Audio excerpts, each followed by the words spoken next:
CBSE 10ാം തരം പരീക്ഷയിൽ 500-ൽ 497 mark നേടി ഉന്നത വിജയം കരസ്ഥമാക്കി കോട്ടയം ചങ്ങനാശ്ശേരി അമൃത വിദ്യാലയത്തിലെ ആദർശ് ഗിരീഷ് പിള്ള. 3 വിഷയങ്ങളിൽ 100-ൽ 100 നേടിയതാണ് ആദർശ് ദേശീയതലത്തിൽ തന്നെ 3ാം റാങ്ക് നേടി മികച്ച പ്രകടനം കാഴ്ചവെച്ചത്. ചെങ്ങന്നൂർ മാർ ഇവാനിയോസ് ലോ കോളേജ് പ്രിൻസിപ്പളായ ഗിരീഷിന്റെയും അധ്യാപികയായ പ്രീതിയുടെയും മകനാണ് ആദർശ്. വളരെ സന്തോഷമുള്ളൊരു സന്ദർഭമാണ് സ്കൂളിനെ സംബന്ധിച്ചിടത്തോളം ഇത്രയും വലിയൊരു വിജയം എന്നത്. ഇംഗ്ലീഷിലൊരു ചൊല്ലുണ്ടല്ലോ, slow and steady wins the race എന്ന്. അപ്പോൾ ഇവിടുത്തെ അധ്യാപകരുടെ സ്ലോ ആൻഡ് സ്റ്റഡി ആയിട്ടുള്ള ഒരു പരിശീലനമാണ് അവനെ ഇത്രയും ഒരു മികവുറ്റ വിജയത്തിലേക്ക് എത്തിക്കാനായിട്ട് സാധിച്ചത്. എല്ലാവരെയും ഒരേപോലെ പരിശീലിപ്പിച്ചു. അതിൽ സ്റ്റഡി ആയിട്ട് ആദർശ് മുന്നിലെത്തി. ബാക്കി 10 പേര് ഫോട്ടോ ഫിനിഷ് ആയിട്ട് ഉണ്ട്. നമ്മളുടെ സ്കൂളിൽ എല്ലാ വർഷവും സ്കൂളിന് എഫിലിയേഷൻ കിട്ടി. നമ്മളുടെ 10ാം ക്ലാസ് തുടങ്ങിയ സമയം തൊട്ട് എല്ലാ വർഷവും 100% വിജയവും, എല്ലാ വർഷവും നമുക്ക് 97.8, കഴിഞ്ഞ വർഷത്തെ വിജയം 98.6 എന്ന രീതിയിൽ മികവുറ്റ രീതിയിൽ ലഭിക്കാനായിട്ടുള്ള അവസരം ഉണ്ടായിട്ടുണ്ട്. അതുമാത്രമല്ല നമ്മളുടെ വിജയമായിട്ട് കണക്കാക്കുന്നത് ഈ കുട്ടികളുടെ സ്വഭാവ രൂപീകരണവും അവർ സമൂഹത്തിന് കൊടുക്കുന്ന ഒരു നല്ല സന്ദേശവുമുണ്ട്. ശാന്തതയായിട്ട്, വളരെ ഇന്നസെന്റ് ആയിട്ടുള്ള, വളരെ മൂല്യങ്ങളുള്ള ഒരു തലമുറയെ നമുക്ക് വാർത്തെടുത്തിട്ട് സമൂഹത്തിലേക്ക് പ്രദാനം ചെയ്യാനായിട്ട് സാധിക്കുന്നുണ്ട്. വളരെ നിഷ്കളങ്കമായിട്ടുള്ള പുഞ്ചിരിയോടെ മാത്രമേ ആദർശനെ എപ്പോഴും കാണാറുള്ളൂ.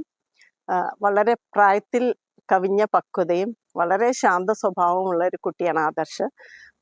വളരെ ഡെഡിക്കേഷനും വളരെ കഠിനാധ്വാനവും വളരെ ദൃഢനിശ്ചയവും നമുക്ക് ആദർശിൽ കാണാൻ പറ്റും.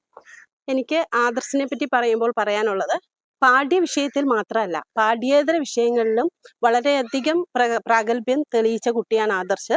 നമ്മുടെ സഹോദയ മത്സരങ്ങളിൽ ഗിത്താറിന്റെ അതിൽ ഏറ്റവും നല്ല ഗ്രേഡോട് കൂടി ഇവിടെ ഞങ്ങൾക്ക് സ്കോർ നേടിത്തന്ന കുട്ടിയാണ് ആദർശ്. അതുപോലെ തന്നെ ആദർശ് ക്ലാസ്സിലിരിക്കുമ്പോൾ ക്ലാസ് എടുക്കുന്ന സമയത്ത് ആദർശിന്റെ മുഖഭാവം കാണുമ്പോൾ അങ്ങോട്ട് എത്ര കൊടുത്താലും നമുക്ക് മതിയാവാത്ത ഒരു രീതിയിലാണ് ആദർശ് ഇരിക്കുന്നത്.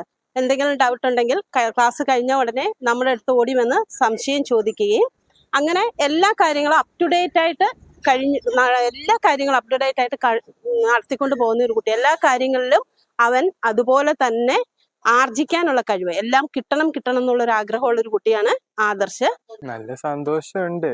ഒരിക്കലും പ്രതീക്ഷിക്കാത്ത ഒരു റിസൾട്ട് ആയിരുന്നു. അതിന് ടീച്ചേഴ്സും എല്ലാവരുടെ അത്ര സപ്പോർട്ട് കൊണ്ട് തന്നെ നല്ല മാർക്ക് കാണുമെന്ന് ഞാൻ പ്രതീക്ഷിച്ചായിരുന്നു. സ്കൂളിലൊക്കെ ടോപ്പ് ആവാൻ എൻ്റെ ഒരു ലക്ഷ്യം അതായിരുന്നു. പക്ഷെ ഇത്രയും നല്ലോണ്ടാവുമെന്ന് ഞാൻ ശരിക്കും ഒരിക്കലും പ്രതീക്ഷിച്ചില്ല. അടുത്ത എൻ്റെ എയിം ഒരു IIT കയറണമെന്നാണ്. അതിനുവേണ്ടിയുള്ള പ്രിപ്പറേഷൻ ഒക്കെ ഞാൻ സ്റ്റാർട്ട് ചെയ്തിട്ടുണ്ട്. പഠിത്തത്തെ നല്ല റെഗുലർ ആയിട്ട് ചെയ്യും. പിന്നെ പേരൻസ് ഇപ്പം 10th പിള്ളേരുള്ളപ്പം പേരൻസ് ശ്രദ്ധിക്കുന്നവരുടെ ഫുൾ ഫോക്കസ് പഠിത്തത്തിന്റെ പുറത്തായിരിക്കും. അപ്പൊ അതാന്ന് തോന്നുന്നു പേരൻസ് ചെയ്യുന്ന ഏറ്റവും വലിയ തെറ്റെന്നാണ് എനിക്ക് തോന്നിക്കുന്നത്. ബിക്കോസ് അവർ സ്കൂളിൽ ഫുൾ ടൈം പിള്ളേർ പഠിച്ചുകൊണ്ടിരിക്കുക, സ്കൂളിൽ പ്രഷറുണ്ട്, വീട്ടിൽ വന്നു കഴിഞ്ഞും പേരൻസ് പ്രഷർ കൊടുക്കും, പഠിക്ക്, 10ാം ക്ലാസ്സാ പഠിക്ക്. അപ്പൊ ഇവിടെ ഞങ്ങൾ അത് ഇച്ചിരി അങ്ങനെ പ്രഷറായിട്ടൊന്നും ചെയ്യിച്ചിട്ടില്ല അവനെ, ബിക്കോസ് അങ്ങനെ വേണ്ടി വന്നില്ല. അപ്പൊ ഫിസിക്കൽ ആക്ടിവിറ്റീസിന്റെ പുറത്ത് കുറച്ച് ഞങ്ങൾ കൂടുതൽ ഫോക്കസ് ചെയ്തു.